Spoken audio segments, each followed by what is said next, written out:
জিওকথা YouTube চ্যানেলে আপনাদের সকলকে জানাই স্বাগত। আজ আমরা সিটেট ডিসেম্বর 2019-এর সমস্ত প্যাডাগোগির সমাধান নিয়ে হাজির হয়েছি। সমস্ত প্রশ্নের সঠিক সুন্দর ব্যাখ্যা পেতে সঙ্গে থাকুন, দেখতে থাকুন। 151 নম্বর প্রশ্নে কি বলা হচ্ছে, জনস্বাস্থ্যের ক্ষেত্রে কোস্টারিকান পদ্ধতি কি নামে পরিচিতি? তো কোস্টারিকা হচ্ছে মধ্য আমেরিকা বা ল্যাতিন আমেরিকার একটি দেশ। এখানে কি হয় না, শিক্ষাক্ষেত্রে এবং স্বাস্থ্য খাতে অধিক ব্যয়ের জন্য কোনো সেনাবাহিনী রাখা হয় না। তাহলে 151 নম্বর প্রশ্নের অপশন 3, সেনাবাহিনী রক্ষণাবেক্ষণ না করা যাতে জনস্বাস্থ্যে বেশি ব্যয় করা যায়, সঠিক উত্তর। 152 নম্বর প্রশ্নে কি বলা হচ্ছে, 1997 সালে ভারতের সর্বোচ্চ আদালত অর্থাৎ সুপ্রিম কোর্ট মহিলাদের সেক্সুয়াল হ্যারাসমেন্ট থেকে সুরক্ষার জন্য বিশাখা নির্দেশিকা প্রণয়ন করে। এটা সত্য। 1997 সালে বিশাখা ভার্সেস রাজস্থান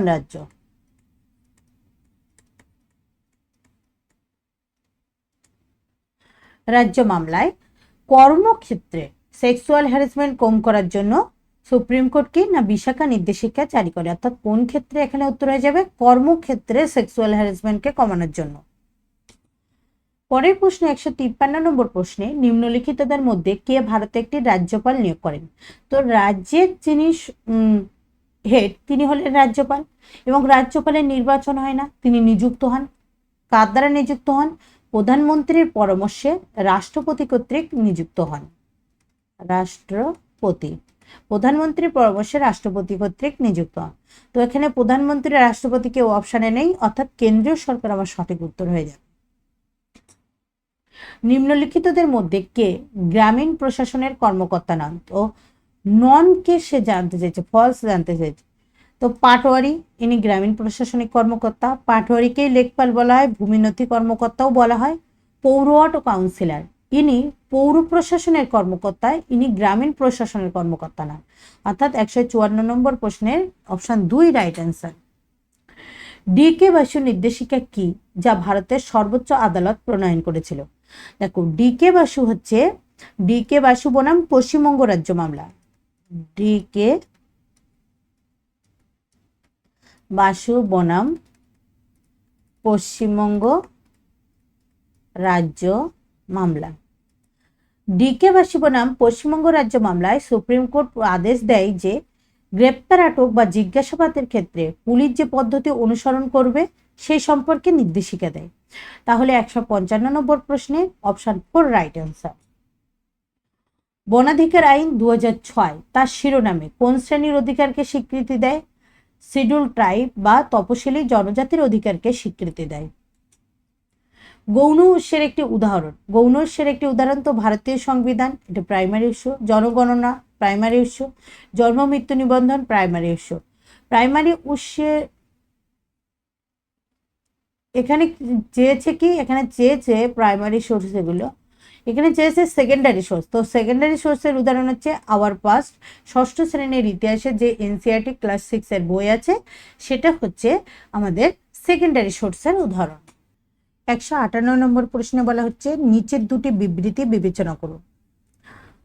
বিবৃতি এতে বলা হচ্ছে পরীক্ষা হলো এমন কৃত্রিম পরিস্থিতি যা ব্যক্তিগত শিক্ষার্থীর জন্য নয় বরং ব্যবস্থার সুবিধার জন্য তৈরি করা। একদম সত্য কথা, ট্রু। কেন? কারণ পরীক্ষা শুধু কোনো একজন শিক্ষার্থীর জন্য নয়, সমগ্র শিক্ষার্থী বা সমগ্র সিস্টেমের জন্য তৈরি হচ্ছে। তাহলে বিবৃতি এ সত্য।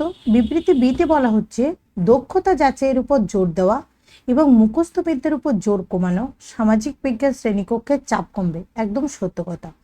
যদি তুমি দক্ষতা যাচাইয়ের উপর জোর দাও, যদি তুমি কোনো সাবজেক্টের মাস্টারির উপর জোর দাও তখন, এবং মুখস্থ বিদ্যাকে কম করো, তখন কি হবে? সামাজিক বিজ্ঞানের যে শ্রেণীকক্ষ, সেই শ্রেণীকক্ষের উপর থেকে যে পেশা সেটা কমে যাবে।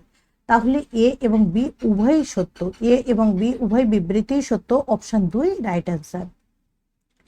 পরের প্রশ্ন 159 নম্বর প্রশ্নে বলা হচ্ছে একজন সামাজিক বিজ্ঞান শিক্ষকের প্রধান উদ্দেশ্য হওয়া উচিত। কি উদ্দেশ্য? শিক্ষার্থীদের মধ্যে প্রতিযোগিতা গড়ে তোলা? কখনোই নয়। শিক্ষার্থীদের মধ্যে প্রতিযোগিতা গড়ে তোলা একটি শিক্ষকের উদ্দেশ্য হতে পারে না। দ্বিতীয় বলছে সমাজকে গঠনকারী সকল উপাদানের মধ্যে সম্পর্কে সচেতনতা গড়ে তোলা, এটা করা যেতে পারে। অপশন 3 বলছে শিক্ষার্থীদের সামাজিক ঐতিহাসিক তথ্য মুখস্থ করানো। মুখস্থ করানো রোড লার্নিং, এটি কখনো শিক্ষার উদ্দেশ্য হওয়া উচিত নয় এবং রোড লার্নিং মনে রাখবে একটি নেগেটিভ পাওয়ার। অপশন 4 বলা হচ্ছে সমাজের বিদ্যমান অবস্থা বজায় রাখা, অর্থাৎ যা চলছে তা চলতে দাও, পেপার লিক হচ্ছিল হতে দাও, এটা কখনোই হতে পারে না। সেই ব্যবস্থার বিরুদ্ধে, সমাজে যে খারাপ ব্যবস্থা আছে তার বিরুদ্ধে প্রতিরোধ গড়ে তুলতে হবে এবং বলছে সরকারের সমস্ত সিদ্ধান্ত মেনে নেওয়ার জন্য শিক্ষার্থীদের জন্য প্রস্তুত করা। একেবারেই নয়, সরকারের যদি ভালো সিদ্ধান্ত হয় তাহলে সেটা মেনে নেওয়ার জন্য শিক্ষার্থীকে প্রস্তুত করতে হবে, কিন্তু সরকারের নেতিবাচক সিদ্ধান্তের বিরুদ্ধে অবশ্যই প্রতিরোধ গড়ে তুলতে হবে। তাহলে অপশন 2 আমার সঠিক উত্তর হয়ে যাচ্ছে। 160 নম্বর প্রশ্নে কি বলা হচ্ছে সামাজিক বিজ্ঞানের মূল্যায়নের প্রাথমিক উদ্দেশ্য হলো। কি উদ্দেশ্য? না পাঠ্যপুস্তকের জ্ঞানকে স্মরণ করা এবং সকল শিক্ষার্থীর পরীক্ষার চাপ কমানো। না, স্মরণ করা, মুখস্থ করা এগুলো নেগেটিভ পার্ট, এটা কেটে যাবে। শিক্ষার্থীদের শ্রেণীবদ্ধ চিহ্নিত করা একেবারেই নয়, শিক্ষক হিসেবে এটা করা একেবারেই উচিত নয়। শিক্ষার্থীদের মধ্যে সামাজিক পার্থক্য তুলে ধরা একদম নয়, অর্থাৎ কে ধনী কে গরিব সেই পার্থক্যকে তুলে ধরা। তাহলে কি করা উচিত বা কি উদ্দেশ্য হওয়া উচিত মূল্যায়নে? শিক্ষার্থীদের প্রতিক্রিয়া প্রদান করা এবং তাদের অর্জনের জন্য মানদণ্ড নির্ধারণ করা উচিত। 160-এর অপশন 4 রাইট অ্যান্সার। 161 নম্বর প্রশ্নে বলা হচ্ছে সামাজিক বিজ্ঞান শ্রেণীকক্ষে চলচ্চিত্র একটি কার্যকর শিক্ষণ উপকরণ হিসেবে ব্যবহার করা যেতে পারে, অর্থাৎ চলচ্চিত্র একটি উল্লেখযোগ্য টিএলএম হিসেবে ব্যবহার করা যেতে পারে। কারণ চলচ্চিত্র বিশ্বকে শ্রেণীকক্ষে নিয়ে আসতে পারে। সত্য কথা। চলচ্চিত্র আমাদের অদেখা বা অশ্রুত প্রেক্ষাপট আবিষ্কারের শক্তি দ্বারা অনুপ্রাণিত করে। সত্য। চলচ্চিত্র এমন গল্প, কণ্ঠস্বর এবং চিত্র নিয়ে আসে যা বাস্তব জীবনে আমাদের থেকে অনেক দূরে থাকতে পারে। এটাও সত্য। চলচ্চিত্র একটি বস্তুনিষ্ঠ মাধ্যম। সত্য কথা। যা শিক্ষার্থীদের এককভাবে তাদের মতামত গঠন করতে উৎসাহিত করে। একেবারেই তা নয়।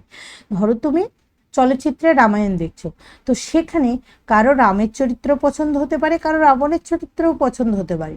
চরিত্রের তার আলাদা আলাদা পছন্দ হতে পারে, সেক্ষেত্রে মতামতও আলাদা হতে পারে। সুতরাং কোনো একটি চলচ্চিত্র নিয়ে একক মতামত গঠিত হবে এটা সত্য নয়, অর্থাৎ ডি মিথ্যা। তাহলে যেখানে যেখানে ডি আছে কেটে দাও, ডি ডি ডি, তিনটে কেটে যাবে। অপশন এ বি সি সঠিক উত্তর। পরের প্রশ্ন 162 নম্বর প্রশ্নে বলা হচ্ছে শ্রেণীকক্ষে মানচিত্র ব্যবহার প্রসঙ্গে নিম্নলিখিত কোন বিবৃতিটি সঠিক? মানচিত্র।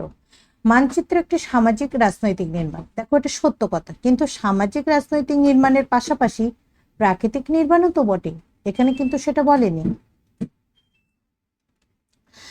বিতে বলা হচ্ছে অনাদিকাল থেকে সকল সামাজিক রাজনৈতিক প্রেক্ষাপটে মানচিত্রের উপরে সর্বদা উত্তর দেখানো হয়েছে। এটা সত্য কথা। সিতে কি বলা হচ্ছে মানচিত্র একটি ত্রিমাত্রিক উপকরণ। ভুল। মানচিত্র একটি দ্বিমাত্রিক উপকরণ। যেখানে আমরা একটি দ্বিমাত্রিক পৃথিবীতে বাস করি। ভুল। যেখানে আমরা ত্রিমাত্রিক পৃথিবীতে বাস করি। মানচিত্র শিক্ষার্থীদের মধ্যে সময়ের বোধ। না, মানচিত্র সময়ের বোধ নয়, মানচিত্র স্থান বোধ করে তোলে। সহায়ক উপকরণ। তাহলে ডিউ ভুল হয়ে গেল, তাহলে অপশন বি কেবলমাত্র সঠিক আর শুধুমাত্র বি সঠিক উত্তর হয়ে যাবে। 163 নম্বরে কি বলা হচ্ছে শিক্ষার্থীদের জীবনের সঙ্গে শিক্ষাকে সংযুক্ত করার প্রচেষ্টায় সামাজিক বিজ্ঞান শিক্ষককে কি করা উচিত? ইচ্ছাকৃতভাবে এবং স্পষ্টভাবে বিষয়বস্তুর মধ্যে বিভিন্ন সাংস্কৃতিক দৃষ্টিভঙ্গি অন্তর্ভুক্ত করতে হবে, করা যেতে পারে। শ্রেণীকক্ষে শিক্ষার্থীদের ব্যক্তিগত এবং পারিবারিক পটভূমি নির্দেশ করতে হবে। দেখো ব্যক্তিগত বা পারিবারিক পটভূমি নির্দেশ করা ভালো, কিন্তু সব ক্ষেত্রে প্রযোজ্য নয়, নেতিবাচকও হতে পারে। দেখা যাচ্ছে তার পারিবারিক পটভূমি নেতিবাচক, তার পরিবার কোনো প্রতিষ্ঠিত পরিবার নয়। সি বলছে শ্রেণীকক্ষে শিক্ষার্থীদের তাদের উদাহরণ এবং অভিজ্ঞতা ভাগ করে নেওয়ার সুযোগ দিতে হবে। একদম সত্য। যার মাধ্যমে কি হবে, শিক্ষার্থীর নিজের যে অনুভূতি, যে এক্সপিরিয়েন্স তা ব্যাখ্যা করতে পারবে। তাহলে অপশন এ এবং সি সঠিক উত্তর। অপশন 2 রাইট অ্যান্সার, এ এবং সি সঠিক। 164 নম্বর প্রশ্নে বলা হচ্ছে ইতিহাস পড়ানোর সময় বংশ তালিকার চিত্র ব্যবহার করা হয়।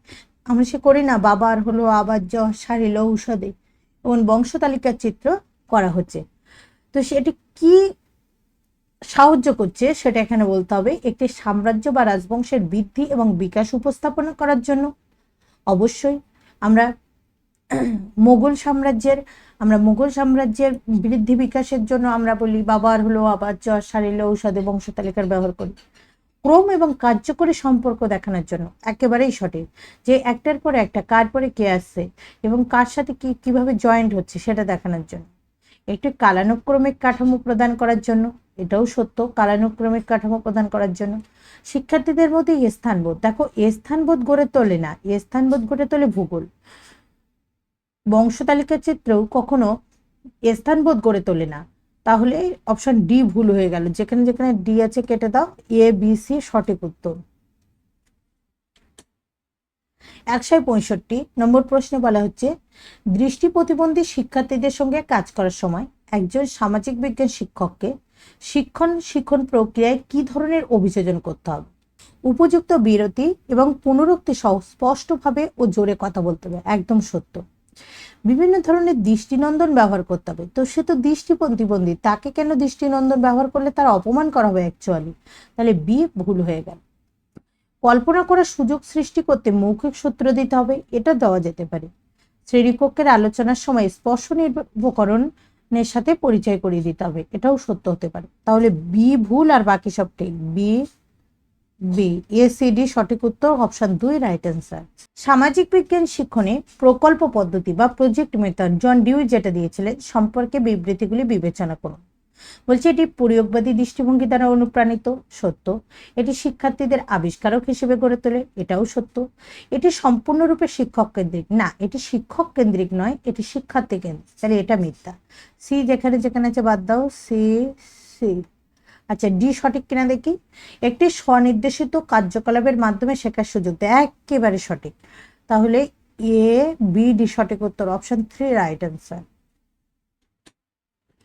গঠনবাদী দৃষ্টিভঙ্গি নিয়ে অনুসন্ধান করতে ইচ্ছুক একজন সামাজিক বিজ্ঞান শিক্ষক শিক্ষার্থীদেরকে কিভাবে দেখবে? সামাজিক প্রক্রিয়াগুলি অন্বেষণ করতে আগ্রহী, অবশ্যই। উৎসসমূহের ভিত্তিতে কল্পনা শক্তি বৃদ্ধি, আচ্ছা। সমস্যার সমাধান প্রস্তাব করার চেষ্টা করছে, আচ্ছা। বিতর্কিত বিষয়গুলি আলোচনা উচ্চশিক্ষা স্তরের জন্য স্থগিত করা, একদম নয়। বিতর্কিত বিষয় যদি কোনো থাকে তাহলে শিক্ষার্থীর লেভেলের বিতর্কিত বিষয় নিয়ে আলোচনা করতে হবে, এবং উচ্চশিক্ষার জন্য ফেলে রাখা বা কোনো সিলেবাসকে তুমি এই কারণে বন্ধ করে রাখছো যে সে বড় হলে পড়বে, এটা ঠিক নয়। তাহলে ডি ভুল, যেখানে যেখানে ডি আছে ডি ছাড়া আর বাকি সব সত্য। এখানে দু জায়গায় ডি আছে, এখানে আবার সি নেই, তাহলে অপশন 2 এ বি সি সঠিক উত্তর। পরের প্রশ্নে 168 নম্বর প্রশ্নে বলা হচ্ছে নিম্নলিখিত কোনগুলি সামাজিক বিজ্ঞান পাঠ্যক্রমকে আরও অন্তর্ভুক্তিমূলক করতে সহায়ক হতে পারে? পাঠ্যক্রমের লিঙ্গ সংবেদনশীলতা অন্তর্ভুক্ত করা, খুব ভালো জিনিস। শ্রেণীকক্ষে একরকম নির্দেশনা, না একরকম নির্দেশনা দেওয়া উচিত নয়, শ্রেণীকক্ষে আলাদা আলাদা শিক্ষার্থী, তাদের চাহিদা আলাদা আলাদা, তাই একই রকম নির্দেশনা বা একই শিক্ষণ পদ্ধতির দ্বারা কখনোই শিক্ষার্থী সঠিকভাবে শিখতে পারে না, তাহলে বি ভুল। বিভিন্ন উৎসের সঙ্গে যুক্ত হওয়া সরকারি বা প্রান্তিক জনগোষ্ঠী উৎস উভয়ই, এটা সত্য। সকল শিক্ষার্থীর জন্য একই পরীক্ষার প্রশ্নপত্রে প্রয়োগ করা, দেখো এটা তো হয় কিন্তু এটা হওয়া উচিত নয়, কারণ শিক্ষণ পদ্ধতি যখন তুমি একই ব্যবহার করতে পারছো না, শিক্ষার্থীর যখন চাহিদা, শিক্ষার্থীর প্রয়োজন, শিক্ষার্থীর আইকিউ একই নয়, তখন তুমি একই প্রশ্নপত্র কিভাবে ব্যবহার করে সকল শিক্ষার্থীর জ্ঞানকে আকলন করবে? তাহলে অপশন ডি ও ভুল, শুধুমাত্র এ এবং সি, অর্থাৎ অপশন 2 রাইট অ্যান্সার।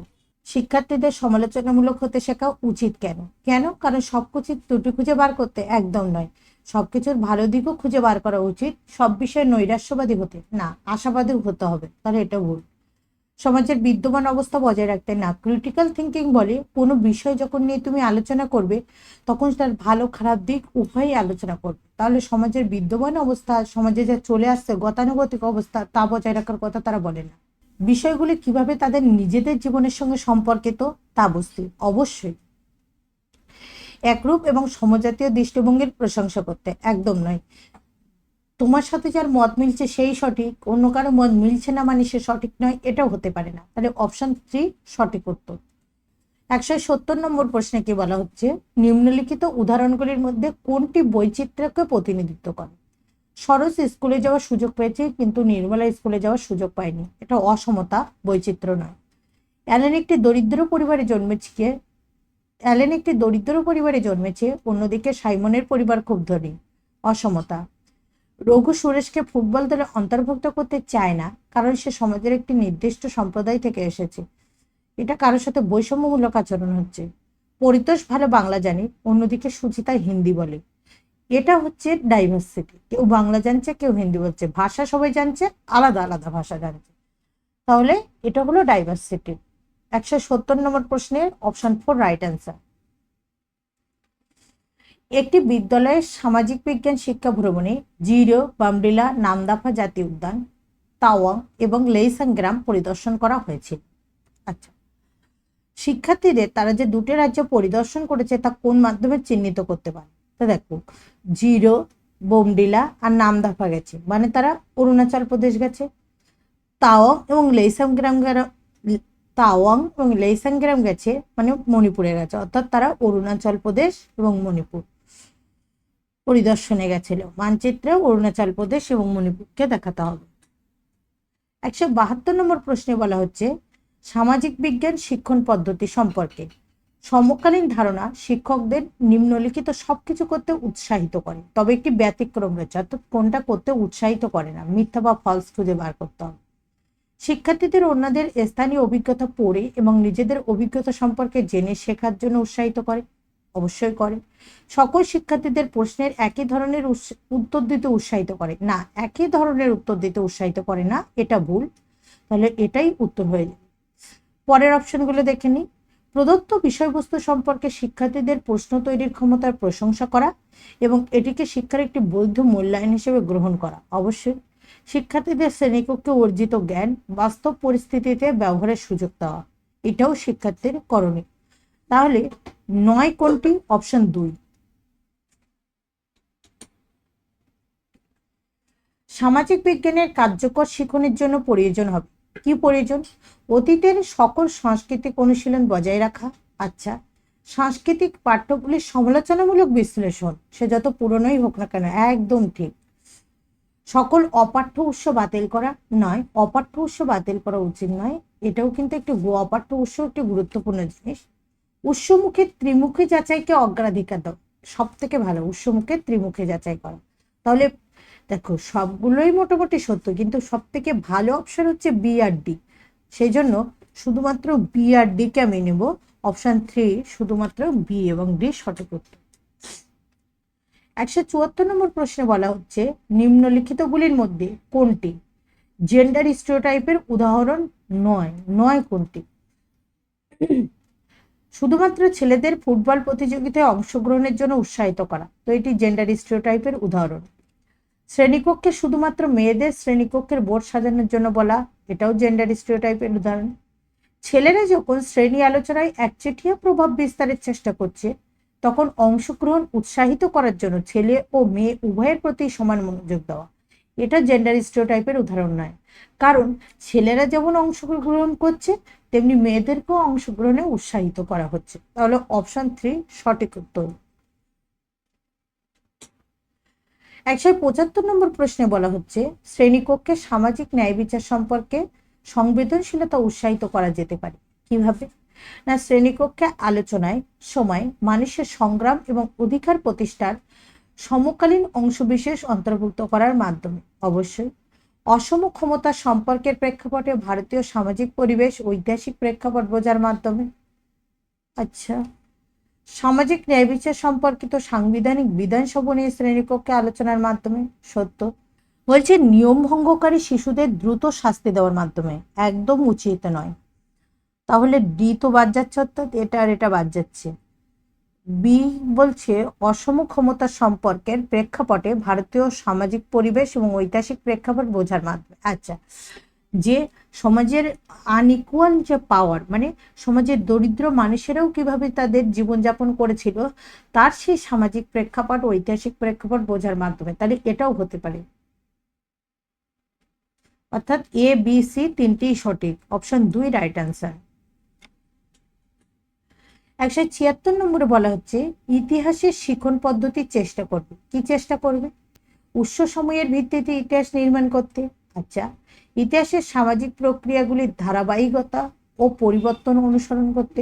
আচ্ছা, ইতিহাস বিভিন্ন ব্যাখ্যার সঙ্গে সম্পৃক্ত হবে এবং প্রভাবশালী সম্প্রদায়ের মতামত গ্রহণ করবে, একদম নয় সবার মতামত গ্রহণ করবে, প্রভাবশালীর নয়। ইতিহাস ঘটনাগুলিকে এমন নির্দিষ্ট সময়কালের সামাজিক রাজনৈতিক প্রেক্ষাপটে স্থাপন করে দেখবে, তাহলে এটাও সত্য। তাহলে সি ভুল, বাকি সবই সঠিক। এই দুটো কাটা, এখানে সি আছে কাটা, তাহলে অপশন 2 শুধুমাত্র এ বি ডি সঠিক উত্তর। পরের প্রশ্ন বলছে 177 নম্বর প্রশ্ন, দূষণমুক্ত বায়ু অধিকারকে ভারতের কোন মৌলিক অধিকারের অংশ হিসেবে স্বীকৃতি দেওয়া হয়? জীবনের অধিকার, অপশন 2। 178 নম্বরে বলা হচ্ছে, ভারতকে বর্ণন করতে বৈচিত্র্যের মধ্যে ঐক্য বাক্যাংশটি কে প্রবর্তন করেছিলেন? জওহরলাল নেহরু প্রবর্তন করেছিলেন তার দ্য ডিসকভারি অফ ইন্ডিয়া পুস্তকে।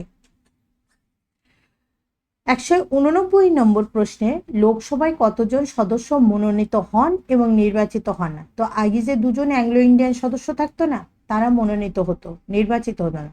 কিন্তু বর্তমানে অ্যাংলো ইন্ডিয়ানদের পদ বাতিল করে দেওয়া হয়েছে, অর্থাৎ লোকসভায় 0 জন সদস্য মনোনীত হন বা নির্বাচিত হন, অর্থাৎ লোকসভায় সমস্ত সদস্যই নির্বাচিত, কেউই মনোনীত নন।